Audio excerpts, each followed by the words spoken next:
আজকের ব্লগটা আমি ঠাকুরকে মালা পরিয়ে শুরু করছি। সকলের দিনটা খুব ভালো কাটুক, সকলে ভালো থেকো, সুস্থ থেকো, সকলে নিজের নিজের যত্ন নিও। হাজব্যান্ড অফিস চলে গেছে, ছেলেও স্কুল চলে গেছে। আমি সরাসরি চলে এসেছি রান্নাঘরে। আজকে পালং শাক বড়ি দিয়ে রেডি করছি। তারপরে মাছ এনেছিল, মাছটাও ভেজে সেটার ঝোলের জন্য মশলাগুলোও রেডি করে নিয়েছি। এদিকে আমার একটা পুরনো ইনভার্টারের ক্যাবিনেট ছিল, সেটাকে আমি একটু পরিষ্কার করে একটু আবার অর্গানাইজ করে আমার দরকারি জিনিসগুলোকে একটু রেখে নিলাম। এতক্ষণে কিন্তু আমার মাছের ঝোলটাও রেডি হয়ে গেছে। আমি না মাঝে মাঝে একটু এদিক ওদিক জিনিসগুলোকে পরিষ্কার করে এদিক ওদিক রাখতে পছন্দ করি। আমার কিছু লাইভ প্লান্টস আছে, সেগুলো ছোট ছোট কাপ, ছোট ছোট পটগুলোতে রাখা, সেগুলো দিয়ে আমি ঘর সাজাতে বেশ ভালো লাগে আমার।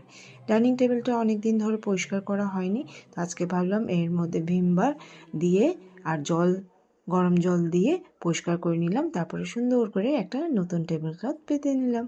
তারপরে টেবিলটাকে একটু ছোট ঘর, যেহেতু টেবিলটাও ছোট, তো সেটাকে কিভাবে একটু নতুন লুক দেওয়া যায় সেটাই সবসময় চেষ্টা করতে থাকি। একরকম না আমার একদমই ভালো লাগে না। হ্যাঁ, এটা ঠিক, আমার ঘরটাও ছোট আর সবসময় সময়ও পাওয়া যায় না এসব করার। তো রান্না তাড়াতাড়ি সেরে, আর আজকে বেশি কিছু রান্নাও করিনি, দেখতেই পেলে দুপদই করেছি, তাই একটু সাইড বাই সাইড অন্য কাজগুলো করে নিচ্ছি। তারপরে চলে আসলাম আবার গ্যাসটাকে মুছতে। এই ডাস্টারগুলো বড্ড নোংরা হয়ে গেছে, তো এগুলোকেও আজকে পরিষ্কার করব। তো প্রথমে তো বেসিনে কিছু গ্লাস কাপ থাকেই, যেই বাসনগুলো নিত্যদিনের বাসন। আর কাজের মাসি থাকলেও সব বাসন তো আর কাজের মাসিকে ধুতে দেওয়া যায় না। আর আমার কাজের মাসি তো কাপ প্লেট কিছুই কাচের জিনিস ধুতে চায় না। এরকম টুকটাক জিনিসপত্র কিন্তু আমি এই বেসিনের মধ্যে মেজে নিই। অনেকে জিজ্ঞেস করেছিলে কলের মধ্যে এরকম কাপড় লাগিয়ে রেখেছো কেন? এটার কারণ হলো যাতে জলটা না ছেটে, কেন কি আমার গ্যাসটা তো একদম বেসিনের কাছাকাছি, তাই।